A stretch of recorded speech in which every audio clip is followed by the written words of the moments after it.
Well, I appreciate everybody being here, and these are unprecedented times, and times that are difficult for everyone. Our teams, our coaches, our administration, the media, the fans, we're all navigating this together. Many of you are probably going to ask some questions today that we won't know the answers to right now, but in the effort to be as open and transparent as we can, we'll try to answer your questions. I do have two key messages that I want to convey today. Number one is I'm heartbroken for our student athletes who, at no fault of their own, have seen the pursuit of their athletic goals interrupted in such an unexpected way. Number two, and much more important, we need to, and we have, put our competitive nature aside in the Southeastern Conference and come together to fight the spread of this virus. Our coaches and our athletes realize and have responded beautifully. If there's one thing that our volunteer spirit has prepared us for, it's to unite for the sake of the greater good. We have and will continue to have the effort to make efforts to address the coronavirus through a community lens. All of us must continue to do all that we can to reduce the risk of exposure and the spread of this awful virus. At the core of that is our responsibility as athletes, coaches, staff, university, our community, and our state, and our entire country depends on it. Our daily lives have never been interrupted in the way that we are currently experiencing, and it's not easy, and it will not get easier for some time. But it will pass, and it will make us stronger. I'm very appreciative of the leadership of our campus through Chancellor Plowman and President Boyd, and our state by Governor Lee, and the Southeastern Conference with Commissioner Sankey. My staff also and support groups have been incredible, communicating with coaches, players, housing, medical, mental health, peers, compliance, transportation, so on and so on. And it's been an outstanding job of communicating as needed. Our one goal and our only way that we can declare a victory is to avoid overwhelming our medical system, to save lives as we practice social distancing, save lives because we follow guidelines and instructions, and prevent overwhelming spread of the coronavirus. As we transition into questions, I'm going to bring in Deputy AD Reed Sigmund and Senior Associate AD for Regulatory Affairs, Andrew Donovan. We're not going to pass mics, so if you have a question, get my attention, and I will call on you one by one.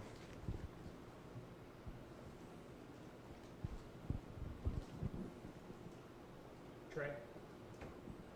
Has the university set up any kind of situation where when student athletes, the ones that will return this weekend after spring break, have they set up anything with any kind of local hospitals or anything to test student athletes that have potentially been out of the country on spring breaks or anywhere heavily populated? Our medical professions athletically are setting up a protocol as we speak to test our young people when they come here. Obviously, that is not the coronavirus test, but it's a protocol that would indicate a fever, indicate any sickness. At that point, they would be quarantined and followed closely. David? Do you know of any athletes within the athletic department that have been tested or that you know have been quarantined? We have had no positive tests here. Brett? Coach, two questions. One, you mentioned how the student athletes have responded. What have your conversations with them been like? And two, I think all student athletes are scheduled to come back this weekend. How will the protocol work with that? Are all allowed to come back? If they come back, are they to gather their things and some of them to go home? How do you guys determine what the student athletes' life on campus is like next week? Yeah. Well, the first part of your question, yes, I have talked to a good number of our athletes. You know, a lot of the football players were in spring practice. The basketball team was participating in Nashville, so I got to be around them just after all the news, you know, kind of broke. And everybody understands. The more affected immediately, you know, were some of our spring sports that were actually in the championship places or really close to that. And Erica Brown, I had a chance to talk to. Darryl Sullivan had a chance to talk to, just to measure their, you know, their disappointment, but also on every one of the cases, they totally understand that the greater good here is that we stop or slow this virus down. How do you determine what student athletes can stay? We're encouraging all of our student athletes to stay at home if they can. There are international students here on campus that's not feasible necessarily. There are athletes and non-athletes on this campus that might not have the best place to go home to. They're welcome here. We will support them from a medical standpoint, from a nutrition standpoint, you know, from a mental health standpoint, any way that we can. We will not be participating in practices, lifting, workouts, anything that gathers our athletes or our coaches together. Rhiannon and David? Has, in terms of you or even just with other ADs within the conference, in terms of the eligibility and the waivers, has that been discussed in depth, or has there been too much other stuff going on? It is. That's a process. That's going to take a while for everybody to figure out where we are with that, but it's definitely been discussed eligibility-wise, and then, you know, return of eligibility, that gets into to the NCAA. That has started a discussion as well. We don't want to get ahead into that as much as we want to make sure our focus continues on the day-to-day concentration of not collecting and being together and spreading the virus. Are you, I guess, same question now? Yeah. How would you describe what you guys expect the financial impact of the university to be? There will definitely be some impact as you look at canceling a tournament, as you look at the SEC tournament and the NCAA tournament. Reed can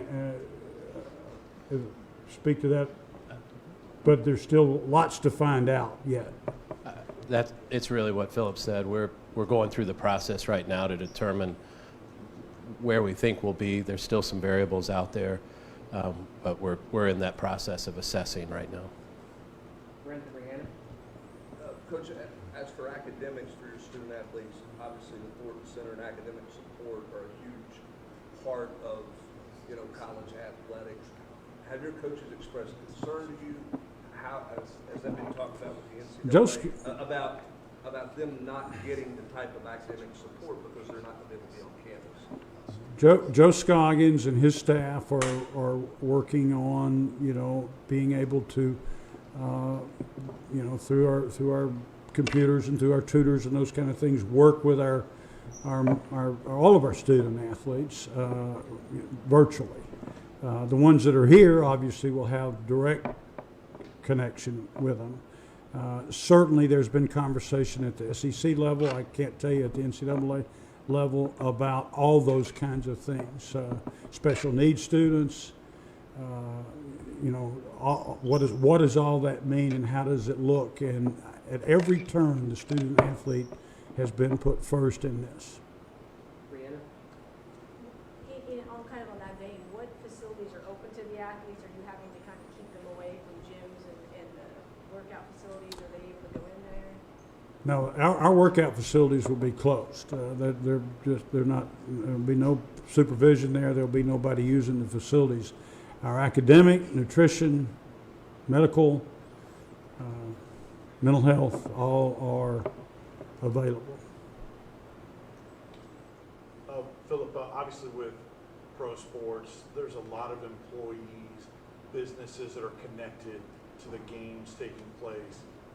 What can you say about everyone else being impacted by not having games at the venues, part-time employees, things like that? Yeah, you know, it's It's difficult for our fans. It's difficult for our city. It's particularly difficult for those workers that depend on their livelihood here. Reed can speak to that.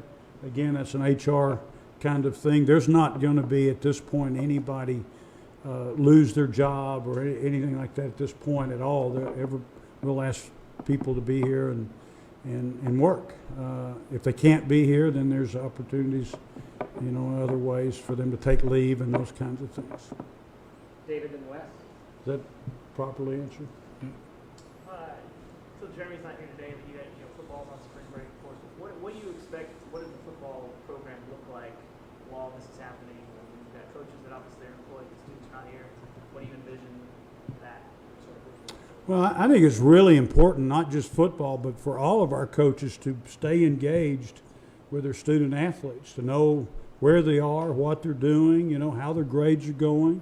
Obviously, we can check to the Thornton Center constantly the ones that are of need to be in touch with them. There's video conferencing that's out there that we all can do, with FaceTime and all those kinds of things. So you can visually get, and they should be working out. Our athletes should be working out somewhere, just not gathered in a gym, or a facility all together. Somebody was making kind of light of, what Herschel Walker did, as an athlete. He did push-ups and sit-ups and pull-ups and those kinds of things. And, you go out and, like we've all done, you run somewhere. It doesn't have to be a whole group of people running together. Wes? Well, I know that you said this is sort of an unprecedented thing on this size and scope and scale and all that. As an administration, where do you even begin to kind of figure out how to tackle a problem like this logistically and realistically and not knowing so many factors? I mean, it's really been one day and almost in some cases 1 hour at a time as it's continued to change. I mentioned our chancellor has been incredible. Randy Boyd has been incredible. Our governor has stepped up in a big way. Greg Sankey has been maneuvering from the NCAA and the presidents and chancellors to us, and all the best interest of the student athlete being absolutely at the top of all of this. The chancellor, student athlete, and athletes. She's got so many more people to manage through staff-wise and everything else. So it's been trying. Thank goodness for these guys and everybody working together and making it happen to this point as good as it can be, I think. Mike, then Brent. Obviously a very different situation, but you were the football coach here in 2001, the last time sports kind of stopped for a little while. What do you remember about that shutdown, and how emotional do you think it is when sports return after they've stopped for a little bit? I hadn't even put those two together personally. That was so shocking and in the moment, and this has kind of been followed and coming, and some preparations and some discussion about it. I guess you could say they're similar, and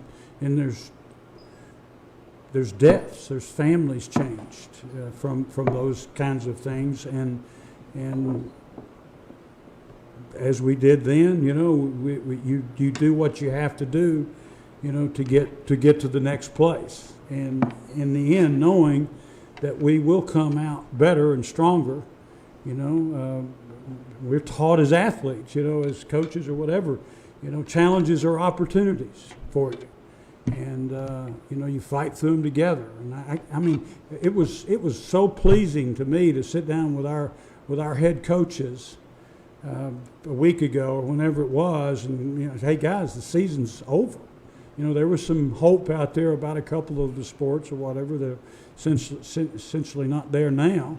The hope, but everybody was on the same page. Everybody felt the greater good was more important.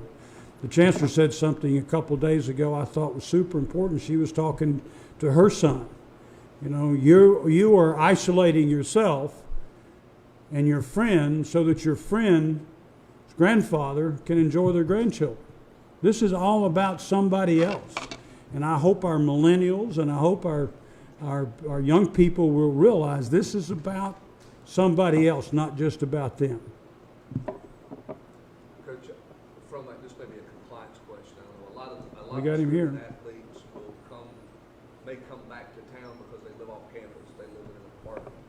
From a nutrition and health standpoint, they depend on the meals here. Can you provide for them basically a takeout order? Can you service them from a nutrition standpoint, even though they're not living on your campus, but they're in Knoxville in their apartments as something they have a lease with?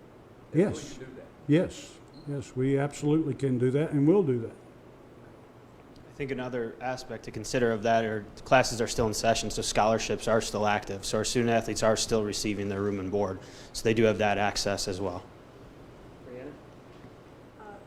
In going back to the football, when you were saying the coaches can stay in contact, has there been any clarity in terms of exactly how every SEC program can function? Can you do like virtual team meetings, or I mean, has that been detailed, or has it gone into that much depth? You should be one of our coaches. Is probably you know they've thought of that, and there can be virtual conversations with individual players. I don't think we've gotten into virtual team meetings at this point. But I will say this: the athletic directors under Sankey's leadership have been very clear, about what can and can't be done. As things arise, we will discuss them. We have a conference call every day at noon.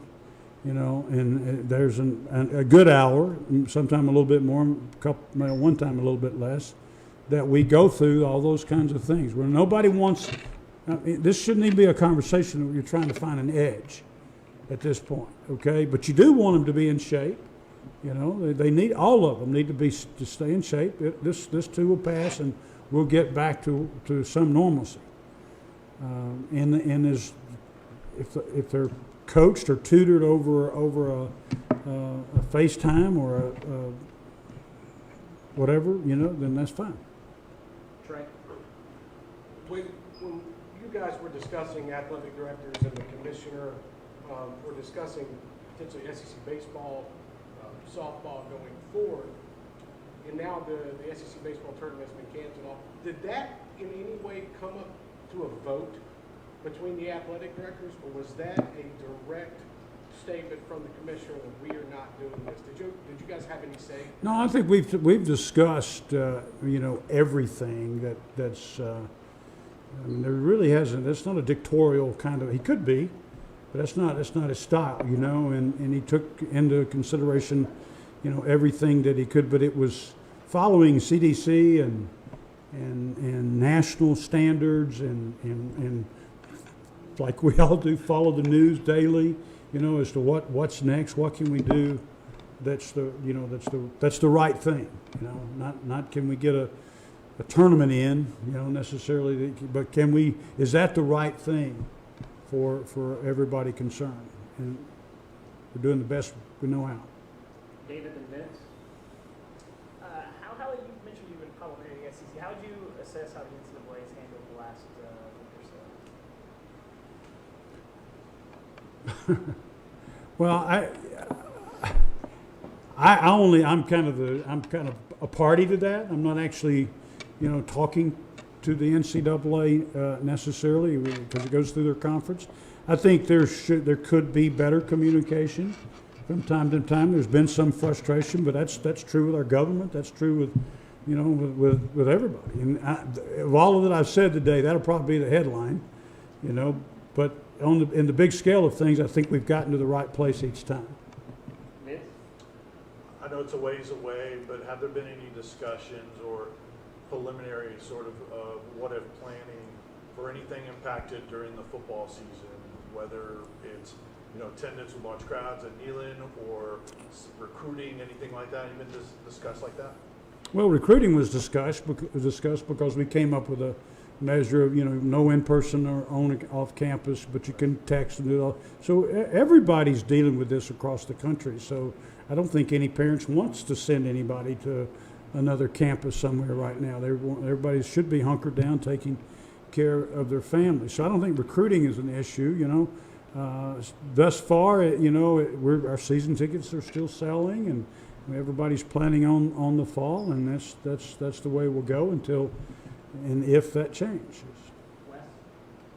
Well, I know that you've already said this isn't a priority, and I think most people understand that, but also people are going to ask when it comes to the eligibility situation. I guess for some athletes that might be more pressing than others at this time. What's your stance on that? Do you think, or do you kind of have a fluid thought on that, or have you made a decision on what I would suspect, and that's all I can do at this particular time, from the conversations that I've heard, the SEC and more importantly the NCAA are going to be sensitive, to the eligibility of athletes, whether it's looking at giving them back eligibility, or whether they're trying to get eligible, or whether they're high school or trying to to come in. I would think with the SEC the ACT and SAT prep courses being disrupted, we discussed it. What does that mean to that young person that needs to get eligible, right? So we work for the student athlete, and I think everybody will do all they can to help them be successful as they can. Now, they're not going to cross any big caverns, but I think we'll do the right thing. David? When you guys have talked in the SEC meetings, how much conversations have been about this possibly stretching into football in the fall, and what are those kind of early conversations look like?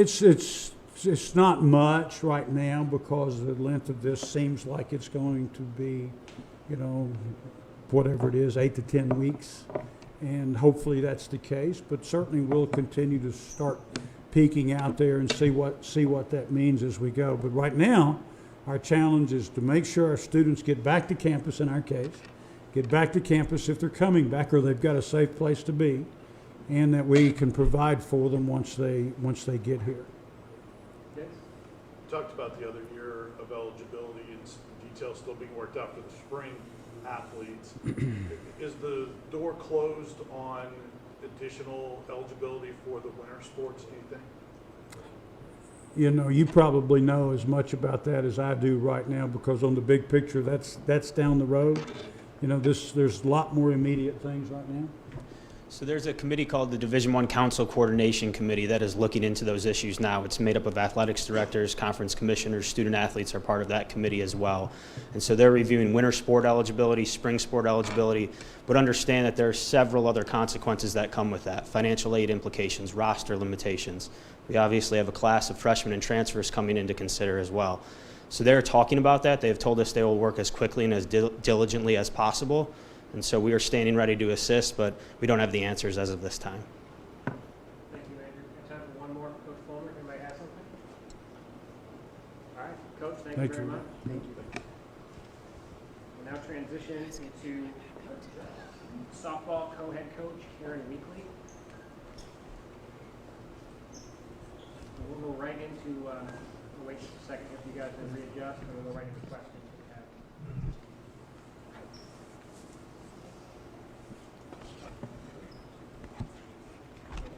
You guys in the back, everybody else set? All right. Brent, go ahead. Coach, can you just describe what your conversations have been like with your student athletes? Getting ready to go into conference play and everything that you had going. Can you just, maybe the emotions of what the last week or so have been like for your squad and for you? Well, it started at the airport last Thursday. We were actually getting ready to board the plane. Our first student athlete was handing the gate agent her ticket to head down to get on the airplane, and I got the phone call saying, get them all back together, don't board the plane, get back on the bus and head back to campus. The SEC has just suspended play. And then, as you guys know, the next 36 hours, there were a lot of changes. But, obviously a lot of emotions, a lot of uncertainty, a lot of fear, a lot of confusion. But I think what I was most proud of with our student athletes is, despite their disappointment about softball, they quickly saw the bigger picture, and that this is about a world health crisis, and this is about taking care of the greater good, and that each of us has a responsibility in that respect to do our part to curb the spread of the virus. How do you plan to approach working with your athletes, getting them staying in shape, staying on top of hitting, pitching? How do you do that when you can't actually work with them? Well, like Coach Fulmer said, we send them home with workout plans, and we just found out today, of course, that the SEC has canceled the season. So I think that plays a part in things as well. Just staying in communication with them. My bigger concern really is not competition and not how much they're working out right now. It's more about, are they taking care of themselves? Are they taking care of each other? Are they doing what they need to do to make sure this virus doesn't spread? Because we've heard a lot of talk about millennials and how they need to really take care of this generation, the next generation, the great generation. I saw something on social media that I actually retweeted that I thought was really powerful. It said our elders were called to save lives. We are being called to sit on the couch to save theirs, and we can do this.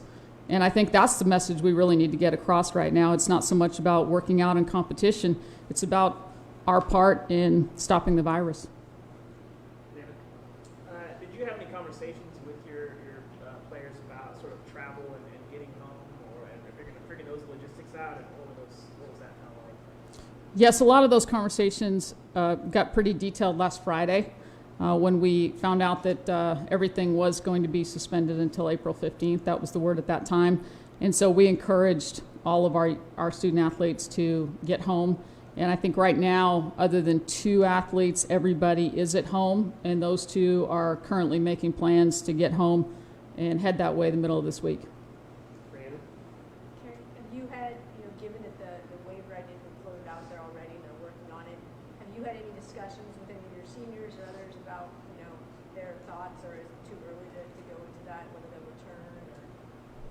Well, Friday we got the word that the NCAA definitely wanted to grant eligibility relief. Obviously, we don't know those details yet. So in our team meeting on Friday, we were able to bring that message to them and say, at least there's hope here. And I think that was one of their biggest concerns when it came to softball. Obviously, that's not the greatest concern, like I've said, but so that there is hope that they will have some relief granted, and the NCAA has, been pretty firm about that. Obviously, there's a lot of details to be worked out. As a follow-up to that, Coach, most people, when they talk about that, are talking about seniors.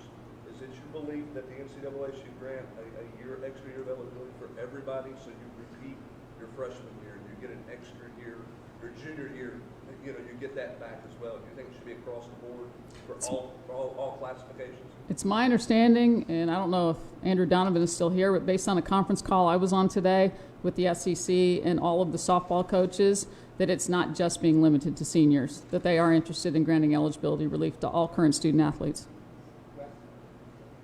Karen, when you're, I guess, getting ready to get on a plane and go play a game, at that point, with you or your staff or your players, was there any apprehension at the time or any discussions about should we even be doing this?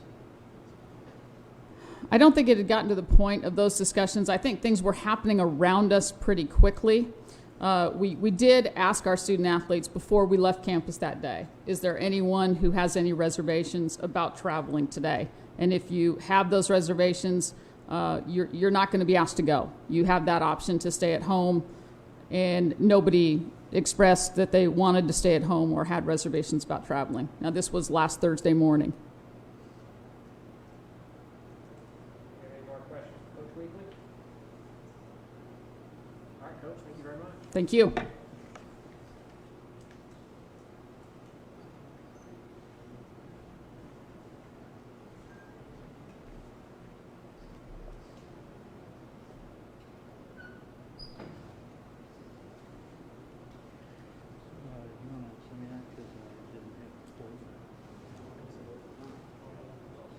was trying to social distance and just get it done.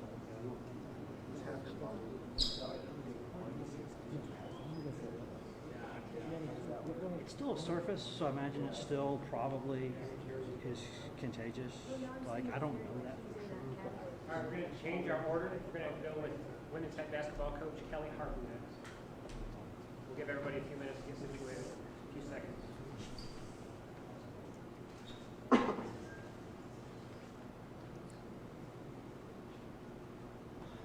Jordan, Ricky, I'll get in the back. Good, thank you. All right, we'll open up for questions. Coach Harper? Rhiannon? Kelly, can you just take us through when and there was talk obviously leading up to when the final word came that, you You know, it seems like a month ago now, but just last Wednesday we were practicing. Thursday we elected not to practice. We had a team meeting to talk about potential logistics. Nothing at this point had been decided about the NCAA tournament, but we felt that's where we were heading. Friday we met with the team to talk about, now our season was over. It was very abrupt. Just didn't feel like we got a lot of closure with our season, because the most important thing we were talking about was the logistics and making sure that our players understood the importance of taking care of themselves and the gravity of this virus. David, what was it like getting players home these last couple days or so, and what does that look like, and where do things kind of stand right now?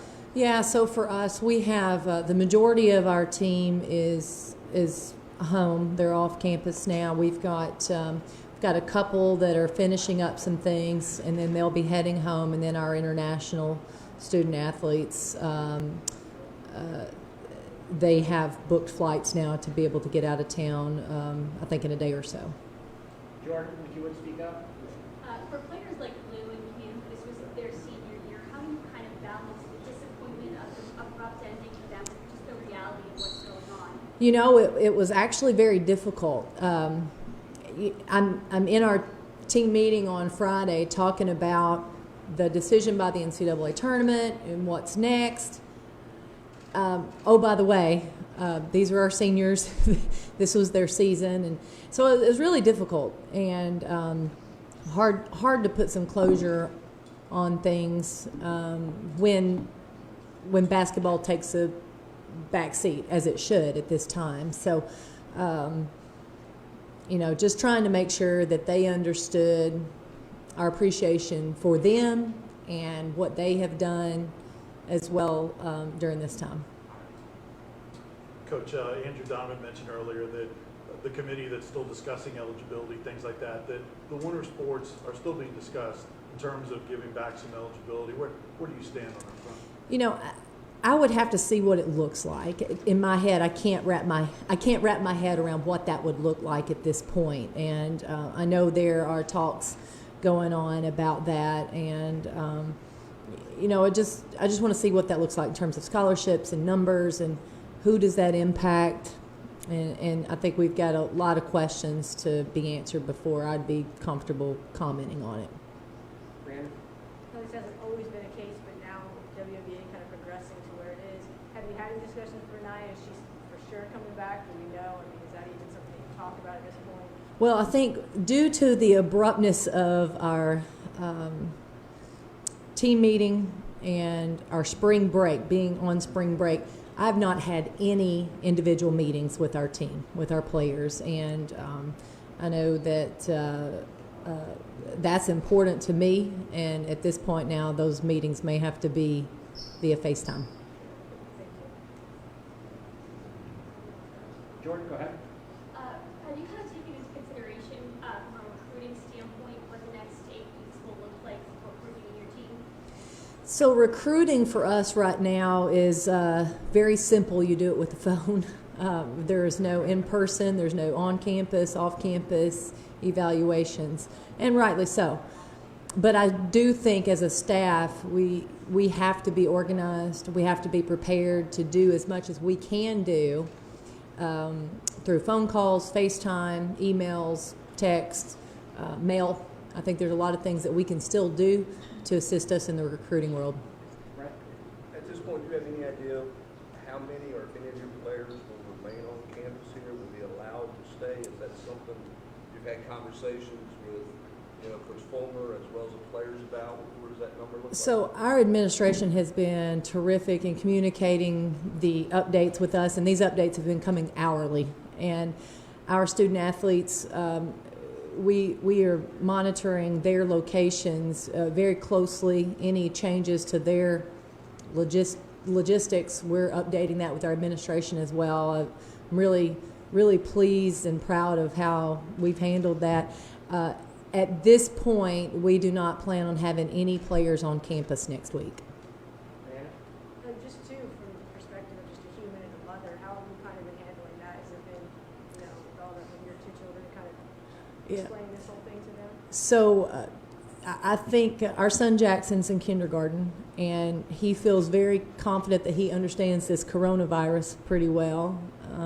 He says he might not be infected, but he can infect other people. So he has a pretty good handle on it for a 6-year-old. With him being on spring break and their school being closed, I am going to have to go to Creative Mom. We tie-dyed T-shirts yesterday. So we're going to be doing a lot of in-the-house activities for the next few weeks. Do we have anything else for Coach? Coach, thank you very much. Thank you, guys. I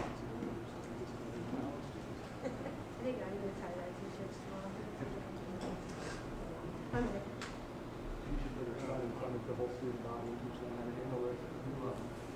Can you get Gus to tie some t-shirts? Rocco?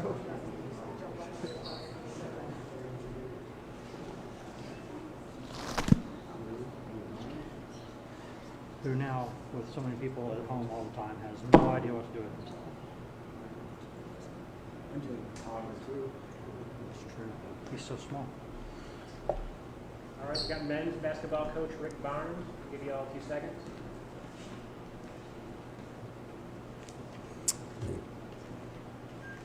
That good? Everybody good? All right, we'll have any questions. Rick? Coach, the question was brought up earlier about kind of relating this to 9/11, and it's a crisis that our country and everybody is going through. The only difference this time is that there really isn't sports as an outlet, as an escape for people. Your thoughts on that, and how you've been able to maybe wrap your mind around what's going on and relating it to your student athletes?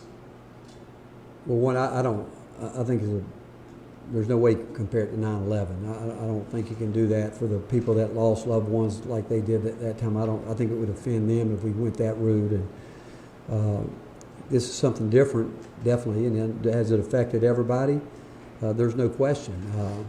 I would only say that I would like to think that our student athletes and other people their age understand how serious this is and how important they are, that they don't do something where they're being careless and they bring something back to their parents, grandparents that could obviously be a very dangerous situation. And but without sports, I think it's a time too. In some ways, I think it's God trying to get our attention right now too, and the fact that it's a time where, for instance, with our players right now, I know as a parent where I want to be most of all, I want to be with my kids. I want my kids to be with me. And that's not possible in some ways with some people, but when it is possible, like with our players where they can be at home with their parents, we want them to be there. And so I just think that in terms of without sports and all this, I mean, there's going to be, if that's what people want to do. If they want to watch something, there's going to be something on TV, and that's how they want to spend their time doing that. But I think right now there's also a time that we can reflect and get lost in a lot of things. If nothing else, if you're with your families, it's great quality time there. But I've never, be quite honest with you, Rick, I've never lived my life around TV and watching sports. That's not, so I can't really relate to that, if you want to know the truth. And it's a very surreal time, and it's an unbelievable time for all of us in a lot of ways because of the fact that you feel like somewhat, in terms of being able to move and go and do what you do without thought. You can't do that because right now it's not about us, it's about our country. It's about the safety of our country. It's about making sure that we don't do anything that, and again, I hope young people understand that. They don't do anything that's going to bring harm to other people by being careless. David and Trey? Rick, how would you describe kind of the conversation, I guess in Nashville, when you guys realized kind of the finality of the situation? What did that look like? Well, we really didn't have one in Nashville. When we got the word, we went back and we told them that we wanted to get back and we wanted to be on the road by 11:30, and because we knew a storm was coming in, and So we did. We got there quick, and I think we were back on the road in about an hour, heading back this way. And when we got back, we had our medical staff come in and talk to our players about where we were at that point in time, and the caution that needed to be taken. And we did talk briefly as a team about, we're going through something right here that is unprecedented, and the fact is we've got to take it serious. And we knew that some guys, obviously from the time they had left Nashville to get back here, they had made plans to go do some things, and again, we just really tried to point out to them they've got to be careful and take serious that the social distancing had been discussed there too, and then but we did reflect and talk a little bit about the year, and we certainly think really Jordan Bowden and for what he did for us and what he meant to our team. And then we briefly talked about the season, but not to the extent that you might think, because our mind was more on this and about us doing our part to do the right thing. And all we had done was assured our guys at our university, the leadership from our university would tell us what to do, and whatever they tell us, that's what we're going to do. And we're not going to discuss any of it. And so most of them went on their way. Our two international guys have stayed here. They're looking to get home because, just like I said, their parents want them at home. And again, I get that because I'm a parent. I know what I wish I could do right now, but that was pretty much the extent of, because at that point in time there was so much unknown too. But we and what we've done as a staff, we were in constant contact with them every day. We've divided our players up to where every day they're checking in with coaches and making sure that they understand the severity of where we are right now, and really trying to get them to pay close attention to what has come out of our government, and also not just there, but what our university has decided, and we're going to continue to do that. Do you think that your players right now, and I know you said you talked to them about precautions, what to do while they're on spring break, potentially at beaches or wherever they're at, but do you think they fully grasp everything that's going on right now, or is this kind of a shock to them as much as it maybe is to you? To be honest with you, do I think that? I think back when I were their age, and I don't think I would have fully grasped the severity of it. And that's being honest, and that's also telling you, no, I don't think they have. I don't, because I don't think I would have grasped it as a matter of fact, I know I wouldn't have. I would have thought, hey, this can't happen to me, and probably wouldn't put a lot of thought into it, and just went on about my business without paying the kind of attention. And I also think that's the reason that our government has done the right thing to get the attention. Say, hey, if it means shutting down things to get people's attention, we're going to have to do it, because I think up to this point there's a young age group that hasn't figured it out yet. And again, I will tell you, if I were in that age group like I was at one time, I don't think I would have reacted any different. So now I hope that they do understand it and can get a hold of it and understand that it's not just about them, but it's about being in the wrong place, getting something that could take back to their grandparents, their parents, and that would be something that they'd have to live with, that I don't think they'd want to live with. You kind of touched on it when you were answering that question, but because of the international, it's such different. They're so far, and every country's got different things going on right now. How much have you really tried to be in contact with them and see what they can do? Because that's got to be a little bit, I would say, scarier if you're, Well, it is in terms of our staff. They certainly have kept our families abreast of everything there, and we've talked about it for a couple of days. And again, we've taken we've listened to Coach Former, reading everyone about what's going on campus here, and the fact of the matter is their parents want them home, just like I would want my kids home. And so, with that said, we've over the last couple of days, knowing that we would probably get to that decision, looking at flights, trying to give them the best advice on how to get there, and obviously the NCAA will pay up to a certain point of that, and then but the parents, regardless of what it is, they're going to pay whatever you have to do to get them home. We wish we could fund the whole thing, but we're not allowed to do that. But with that said,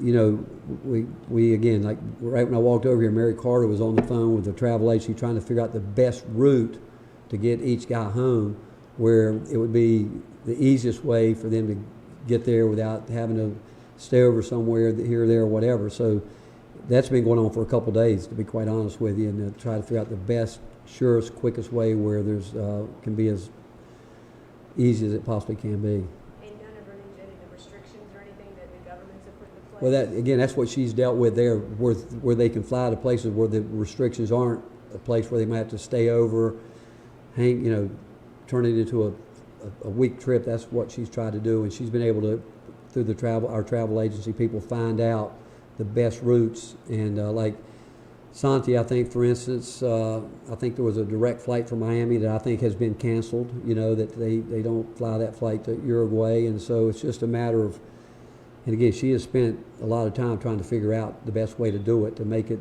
as easy and as simple as possible, where the parents would feel good about it too. And we won't do any of that without the parents understanding the route that they have to take to make this happen. But I can tell you the one thing that has come loud and clear from them is they would like to have their sons home with them. Rick, once the time comes, how do you approach an off season like this? We don't really know the timing of anything, or pretty limited right now what you're going to be able to do. Again, Mike, I can only go back. First of all, we're going to follow every rule that's in place right now with this, but I can only go back as a kid. And I know this, if I'm a kid, if I want to be if I'm training this, that, or whatever, I'm going to find a way to work out. And I like to think that I would be smart enough to do it in a way that I'm not putting anybody at harm. I don't see players, to be quite honest with you, one of the reasons talking to Urosh and Santiago, they want to go home because they want to work out. They know that they can. So, and I think that depending on what happens here, I'm sure everybody has a way that they can, they want to go work out, which I think they will. I think athletes will find a way to do that. I just can't imagine world-class athletes not doing that. But we're going to do what we're told here, and until something should change that way. And but I will say this, with me saying that, we would tell our guys just this: whatever you decide to do, you better make sure the safety, you better make sure you're not putting anybody in harm's way, yourself and other people around you, and be smart about it. And that's why we are daily talking to our guys to make sure we know what they're doing, because I know once they're home with their parents are going to do that. But in the meantime, we want to do that too. And but right now there's a lot of things that can come out of this in terms of the time that it makes people really step back and focus. And sometimes we get things out of whack in terms of what's really important. Something like that happens, it brings it all into perspective, what is really, really important to each one of us. And that's something that I would like to think at this point in time we'll all figure some of that out. And I think that, going back to what Rick said, I think some of us will find out that we can live without watching sports. We can find out there's something else there that maybe we've put too much time here or too much time there. So I have to believe that there's going to be some of those things that might come out of this as well. We talked about this, I guess, in part earlier, but you got a lot of these kids here have, they've wanted to play basketball at this level for their whole lives probably, so they've been all about, going to school and then basketball, haven't really had a lot of free time. How do you make sure that or have conversations with them about using that time wisely and not kind of taking advantage of being young and maybe free for the first Well, again, I think you do have that conversation with them. I think that you do have the conversation where, again, I can't imagine any of our guys thinking, hey, this, however long this goes until we finally can somewhat, it becomes under control, and who knows how long that will be. I just can't imagine someone that has a future that wants to be an athlete is not going to take that serious. Where I also, where I have concern from being in Knoxville and being involved with some of the youth programs here are really those kids that when, they get back from spring break, no school, no after school programs, where maybe they're not quite as mature as what I like to think that, collegiate athletes are, that what are they going to do with their time? And so there's a lot of other things that, being here and loving Knoxville, Tennessee, that over the last couple of days I've talked to some people about, and there's families, there's people that have lost jobs. I mean, I got a call today where there's families that need help, and there's people out there today I know giving out food where after-school programs were a big part of it. So what we're doing is real-life stuff here, and so when you think about what your question is, it's important, no doubt, and I think the people that, I will say this, some guys on my team work harder than other guys, and I think some people are going to continue to work and go at it, and some people will take it as, okay, I can slack off a little bit here. That's why in the end, we always talk about players decide who plays, and that's why, because some guys are going to continue to work and take it to another level, and regardless of the circumstances, they're going to find a way to continue to get better. And some people will look at it as, you know, I've got a chance to take some time off here, which, again, I don't think the time off is a bad thing if you reflect, use it the right way, and think about it. But I also think that we've got to get out of ourselves and think about other people right now who have really been impacted in a way.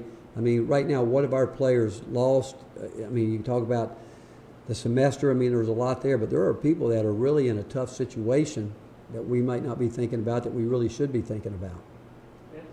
I know, Coach, I know eligibility for winter sports isn't a priority for you right now, but it's still being discussed. Where do you stand on that issue of giving more eligibility for winter sports? And then what are the other ramifications that people aren't thinking of if those were to be granted? Well, again, if we're going to speak transparent, be honest, you know, if I were like I have a lot of respect for Steve Forbes and East Tennessee State and the fact that they had won their way into the NCAA tournament. But if you go back and if you read Danny Gavitt's comment about the tournament, they haven't even bracketed it. So who are we talking about here? Some teams' seasons are already over. And so how can you go back and are you to decide, okay, by the rule, you know, who is the real representative from the SEC? Who's the real representative from the ACC? Because by that bylaw, it's the tournament champion. So right now, and they refuse to put out a bracket. They said, we're not going to we're not going to deal in hypotheticals. We're not going to put a bracket out. So the line is, where do you cut this off? I mean, where does a guy like Jordan Bowden, who, you know, before we played that game, I don't think we were in the NCAA tournament. And I think there's a lot of seniors that were like that. So if you are going to say only the teams that qualified at that time, that might be the ones you might say that. But I can't imagine any league in the country by themselves agreeing to something like that. So we're talking hypotheticals, and I will go back to what Danny said. We're not dealing in hypotheticals. And so it's a tough thing. I mean, sometimes, I mean, there's things that happen in life that are really, really tough. I do get the spring. I get all that. I do. But when we played a whole season, and there's going to be an asterisk by the NCAA tournament, when they said that, I don't see how they can go back and do that after they've already said there's going to be an asterisk there. That means everybody that was in college basketball that hadn't played their last game or were in the tournament, who knows how it would have unfolded? Who knows who could have come through a tournament? So there's just so many things that I don't think that would be the known that we could ever figure out, you know, who are the, do you give it to every team? Do you give it to the ones that had already lost? I mean, how do you do that? So there's a lot, but right now I don't think that's on anybody's agenda. I think that we all should be focused on what's happening in our country right now, and whatever comes out of that, even though we are part of the NCAA, I still think our real focus should be on what's happening in the country right now. Finish up with Trey.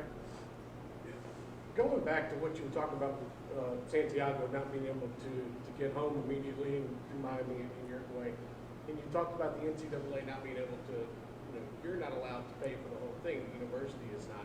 Is that something that maybe they can take a look at from now on? If cases where extreme measures have to be taken, and you need to get a player, a student athlete home immediately? Well, again, they do have a fund in place. You would ask this. It would not surprise me that when all this shakes out, that's something that will be looked at. You know, but I just know today, his flight home is $1,400, and the NCAA is allowed to pay $1,000 of it. I mean, we are through the needy student fund.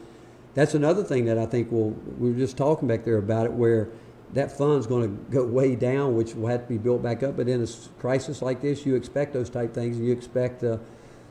Again, I think with the NCAA, you know, that any of these things you'll probably be able to petition or do this or do that and see what happens. But again, right now the utmost important thing is to get them home, because like I said, their parents really want them to be home with them. Coach, thank you. Okay, thank you all. Thank you.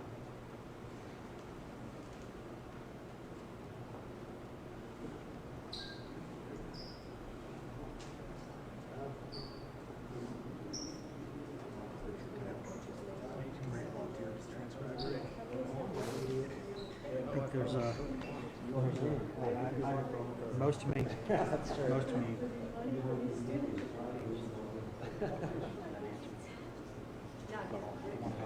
But also, it's like, I'm saying, 2 years don't want to come back. No, but I'm saying, like, there's part of it that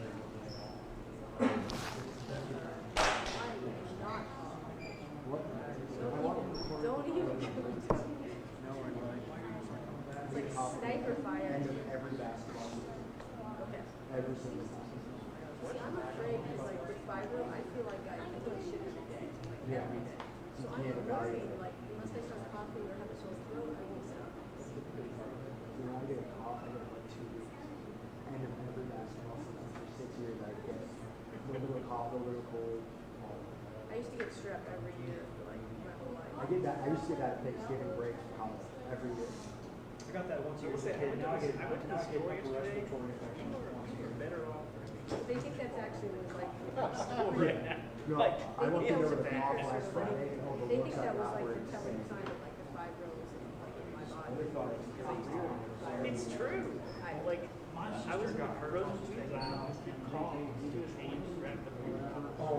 This guy. No, he did. Yes, he did. That's just got My mom was like, I know, I feel like I probably should have. Excuse me, sir. Oh, it is I bad. know, it's like you're up to, it's like you're killing society. Teresa Walker. Oh, dude. Well, I heard like today on the conference call, I guess Danny mentioned something. Yeah, she started her up about He said, you have flu? Yes. Well, I think for you, I think I'd get some out. Yeah, I was like, oh, we're gonna, okay. Coming up big. I went like this. Coming up big, all right. Went straight for it. All right, now I got head baseball coach Tony Vitello. Give everyone a few minutes to get ready.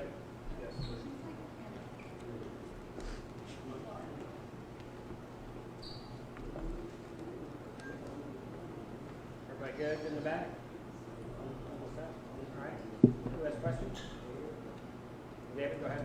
So how do you sort of go ahead and operating a program right now? What does that sort of look like for you? You know, typically for the sport of baseball, you end in the summer and the kids immediately go out and play summer ball. The coaches immediately go out and recruit summer baseball for high school athletes.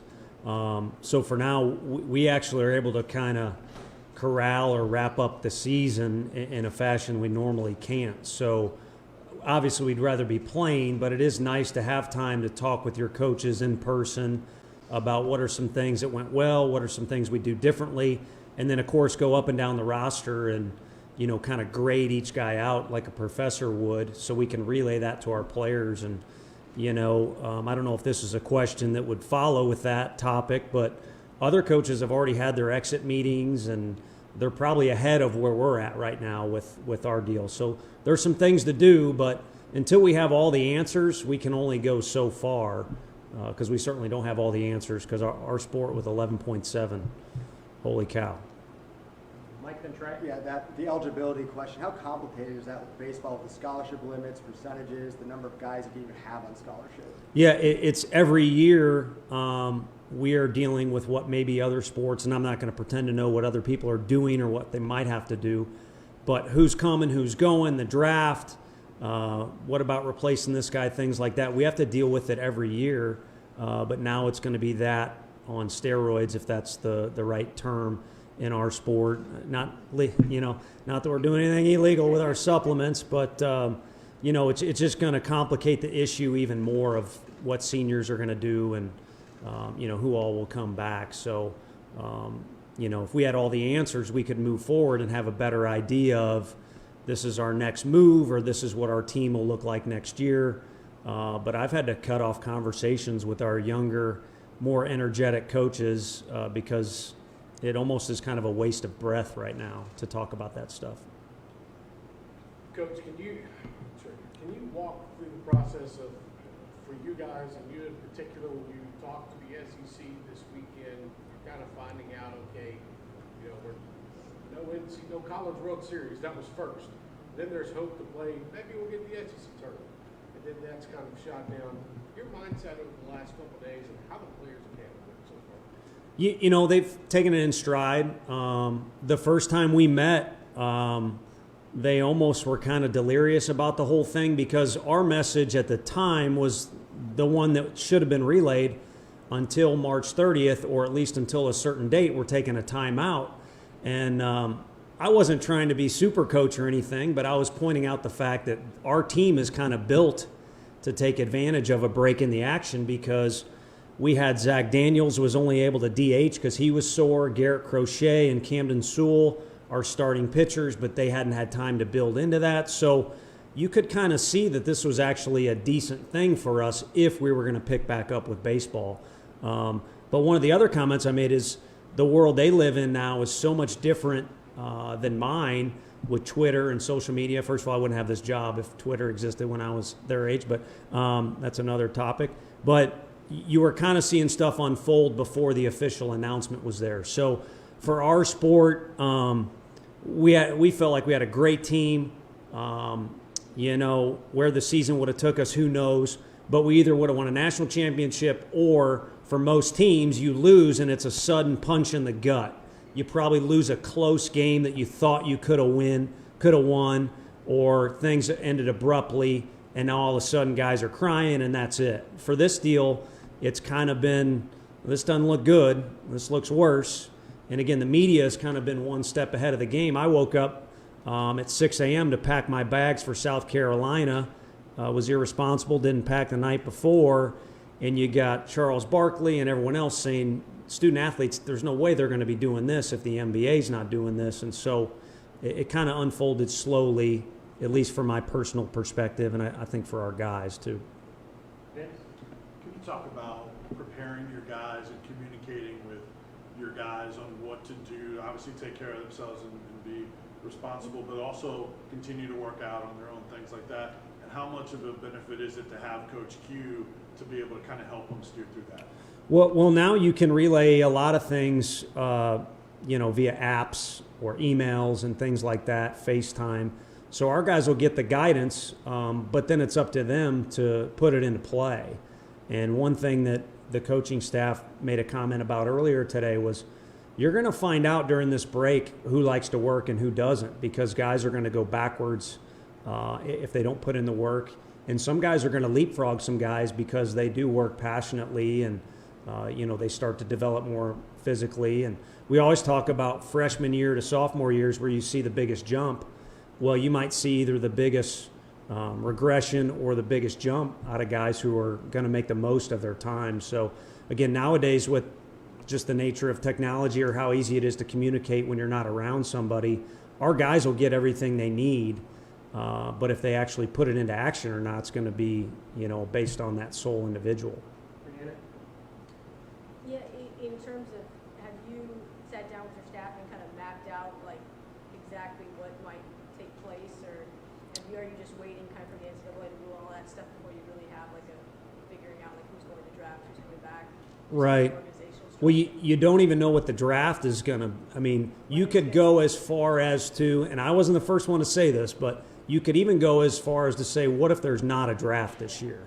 I don't think you could rule anything out with what's going on in the real world, but there probably will be a draft, but there'll also almost certainly be a modification. So how does that affect our current roster? There's just so many unknowns. So if you want, just an inside look at what we've done for a couple days over there is facility.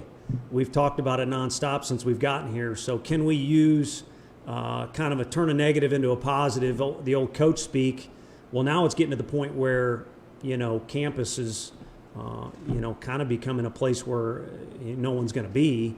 So there's only so much we can get done there as well. So other than sanitizing our place over there and talking about what we want to do when we do get back into action, it's really just kind of been about facility. And then, as I mentioned earlier, literally drawing up a report card for our guys so that we can relay that to them. David? Tell me, where are your guys right now? And they were in any difficulties getting home, and everything like that state? Yeah, I think for some guys it was immediately going home because they have the opportunity to do so. And then campus kind of came out with encouraging people to go home for obvious reasons. And now I think some guys where maybe they wanted to hunker down in their apartment, they're kind of, the older guys that are juniors, they think they're adults, even though they're not completely, at least yet. And so, well, I got my place to live. I'm going to set up shop here and see how things go. You're starting to see some of those older guys now return home to Florida. And, even Matt Torino, who's from Canada, he's made his way back home to Toronto. Liam Spence is the one guy who was really unfortunate. His family came to watch him play, and they had to hustle back to Australia in order to make sure that there was no controversy getting back home.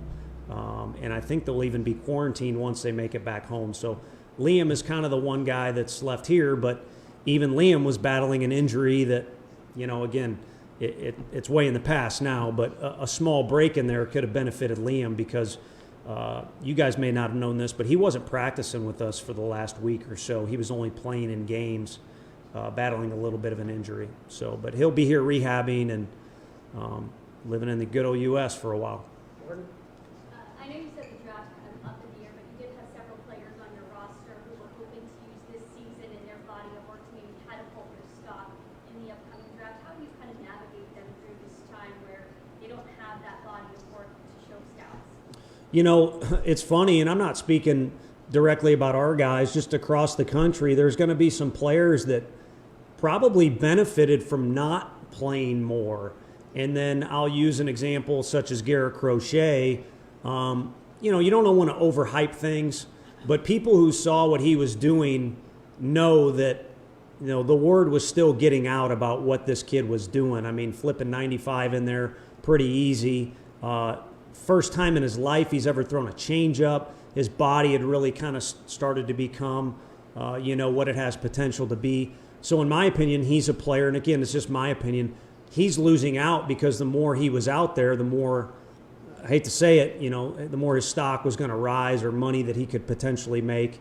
But that's where, advisors and pro ball and all that stuff may come into play, as we get closer to the draft. And then there's other guys who may have, at the very least, I think Zach Daniels proved that he was going to keep up what he was doing. I mean, his last game against East Tennessee State was incredible, but at least he got those 17 games in to show people how far he had come from freshman year to junior year. So there's a different tale for each individual. And, you'd like to think these scouts have been following these kids. Now it's such an exact science and the analytics to it. There'll be some mistakes made, because there's not as much information out there. But if the draft goes down the way, all of us would at least kind of predict somewhat, the guys will get what they deserve. Finish up with Wes and Brett. And I know that, if you were able to kind of toss the coronavirus stuff out of it and just say that a bunch of these guys were going home and probably, even if they're going to workouts and doing the school stuff, electronically, they're going to have a lot more free time than they probably had in a while. You had talks with them about making sure they, act responsibly with all that free time? Sure. No, originally the comment was to our players, hey, maybe March 30th, maybe April 15th, and the guys that don't do their work will get exposed like they do over Christmas. We had two very distinct examples. I hate to admit it, but there's always a guy who doesn't do their work, and when they return in January, it could not be more obvious. And so I kind of created that parallel or made that analogy to our guys. But since all this has gone on, or since we've been away from each other for a few days, we haven't really communicated that. Like I said, it's a little too hard to go to step 7 or 8 until the parameters surrounding step 2 or 3 or wherever we're at. But part of it I think is a culture thing. Unfortunately, we weren't able to make the complete statement that I think we potentially could have made to make progress in our program. But I think one area we've made progress is the work ethic category, and hopefully that is now kind of innate in the guys that have been in our locker room, that it's a staple of ours to prepare and to work the right way. Coach, I know you talked about steps, and you also said earlier, kind of mind-blowing the thoughts of if there's extra eligibility, how you manage the number. As coaches, and I know you talked to college, how quickly do you guys need an answer on that to sort of figure that out for summer arrivals and for August arrivals? How quick do you guys need an answer on that step before you can move forward? Sure. I can't speak for all other coaches, but my gut reaction to your question is there's no rush at all. But it's more sequential.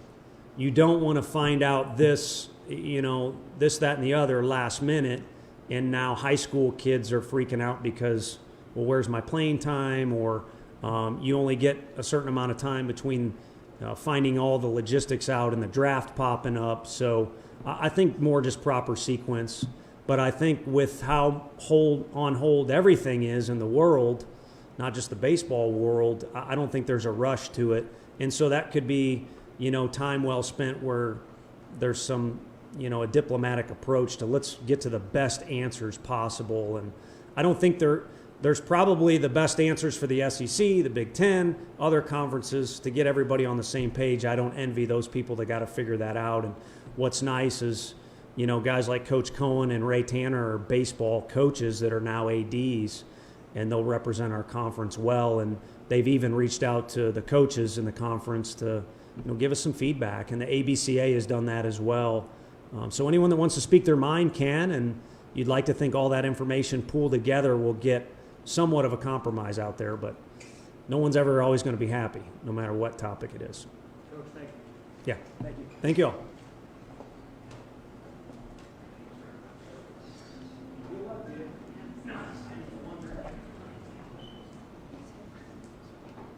All right, we finish up with Director of Track and Field, Beth Alfred Sullivan.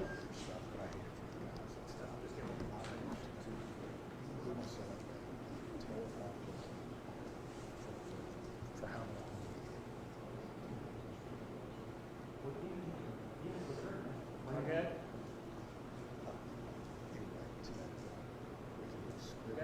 Brandon, go ahead. Yeah, you had athletes that had really, really good championship aspirations that indoors didn't get a chance to do that. What was the conversations like with your team when they found that out? Because there was pretty high hopes going in for some of these. Yeah, so I've kind of got both sides of what everybody's been talking about. I have winter sport and I also have spring sport. And I have 4 teams, 4 different rosters. And we were at the national championships. We had, along with the other qualifiers, there's about 550 total student athletes that are at the national championships. We had 2 days of practice. We were less than 24 hours from competing. And I had some amazing kids that were ready to go. So it was kind of a tumble effect. Wednesday you started hearing about basketball and all the things that were going on. And you started to have that sense as a coach, like this isn't going to last for us. But a lot of the focus was on the tournament, and we kept kind of thinking, well, it's a contact sport. They're playing a ball sport. We're already here. Our committee made some amendments. They canceled the banquet. They canceled the coaches meeting. They continued as is. But the Thursday, we started competition Friday, but Thursday it just started to tumble. First UCLA was sent home, then Stanford was sent home. By about 1 o'clock in the afternoon, the ACC had pulled out. The Big Ten had pulled out. This was all happening at the hotel where all those teams were staying. So we were in the lobby hearing all the stories. We took the team over at 2 o'clock and had a team meeting that said, right now the SEC is still in, but at any moment this could get pulled. And we got to facility, we're practicing, and that's what happened. We came out with the notice from President Emirates. So I'd like to say I think it was the right call. It was a very difficult durational thing for us because, it started on Wednesday and it was lead up to a national championship, and it just kept slipping each hour almost. But I think it was the right call. I had great communication with Tennessee. Our coaches association leadership was at the national championship, so we were able to meet with them as well. So I really felt from a track and field side of things, we were in the know as it was happening. It was just extremely difficult for our young people. We had sent the rest of the team off for a short spring break, the weekend before. We were meeting actually today to start practices for the outdoor season. And so I really was unable to get back in time to have a team meeting and even meet with my team. Wes? So I know when you look at, I guess there's eligibility issues that different sports have to go over for different reasons. There'd be different hurdles there. When you look at with what y'all would have to deal with indoor, with outdoor, how difficult would that conversation be to even try to get a grasp of? Yeah, it's a high priority that I'm really hoping the NCAA and the leadership figures out sooner versus later. Our senior class is a very talented group and currently is looking at this outdoor season as a red shirt, correct? And then you've got the seniors that were at the national championships that didn't get to see their dreams through. So we need some answers on where it's gonna play out. Of course, we do not have enough scholarship for cross country, indoor track, outdoor track, 12.5 on the men, 18 on the women. That's spread all over amongst a lot of people. So our leadership, in fact, while I was waiting, we got a notice from our Coaches Association that has put forward the ask for the indoor season to be given back, as well as obviously the spring, and that our scholarships upheld and not a part of our counter of what we have right now. So I don't know where it's all going to go. It's too early, but hopefully they'll figure it out before too long. Yeah, and given that it's not head count sport, I mean, there's kids that are probably paying a lot later on. How does that factor in too? Because not all of them can afford to come back even if they're given the eligibility. You have to have those conversations. Yeah, I've had a couple heartbreak conversations this, I guess today's Tuesday, so this week already, of young people that are graduating, weren't expecting to come back, have to look at grad school, they can't extend their undergrad, all of those things that they're paying for. I've got a school record holder that's a walk-on student athlete. So, it's a hard time. It's a hard time just to process the loss, but also potentially the loss of not being able to participate in their sport, even seeing their career through. Over this has probably been a whirlwind for your whole student athletes and everybody, but how do you kind of break this down to your young student athletes? How do you talk to them through this, and what kind of questions have they had for you? Like, how do we go about life here? What do we do? Like, how's it been for you? Yeah. So for the first few days, it was simply pure group me texts. I was just shooting stuff as I learned them, as we knew them, to kind of calm the gossip down. And I was still in Albuquerque, so things were moving just crazily for us. But we did a good job with that, and we deciphered a lot of information that way. I was able to formulate my thoughts and send an email to the whole team, because we are split up not only across the country but across the world.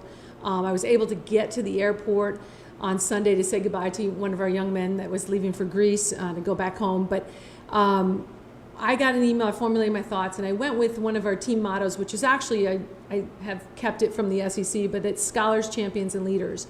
And I broke it down in those 3 categories for them, and asking them to, not let this semester go, that take the time this week to prep for the classes that are going to be online, and the resources are different, and so on and so forth. We've had a great academic semester so far, so I'm asking them to see that through and be the best scholar they can be, and then to be the best champions they can be. And that, is something that I'm not as concerned about. Our young people are so internally motivated, and the drive is there.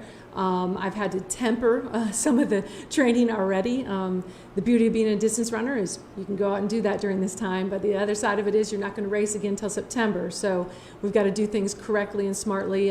And with our track and field athletes, right now we're just asking to kind of get through March and April 1st to really ramp up the training again and go through a cycle of April and May, rest a little bit and go again.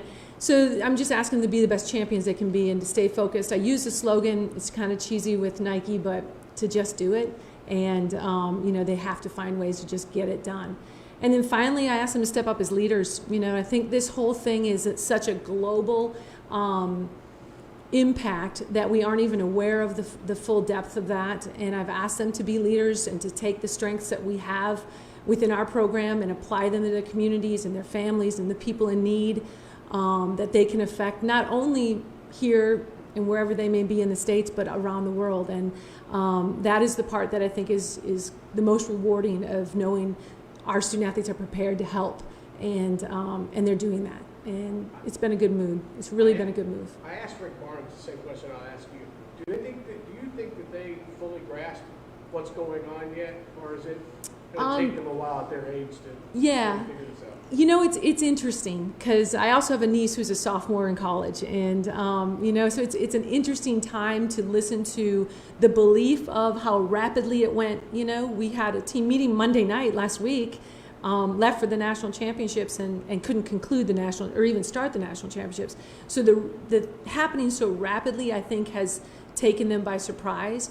But I do believe that our young people are engaging now in understanding. They're back home, they're in their communities, and they're realizing that this is a long haul. But I do think that that's in our nature as track and field, to be able to sit back, be quietly in the background, and be ready to strike when we need to. I'd like to also point out we have a handful, if not more, of young people internationally and nationally that are in the position to be on the Olympic team. And so we're also hoping that when this ebbs and flows back away, we can get to training for some of them, because our Olympic trials are scheduled as is. Olympic Games have come out and said they're scheduled as is. And so if that holds to be true, we've got some work to do and we can get back to coaching. Finish up with Ben. Coach Barnes had mentioned that, well, with a couple of his international players, the challenges of trying to get flights and get them back home internationally, but the NCAA won't pay for all of it, and they wish that obviously, you know, the university could. Have you had any circumstances that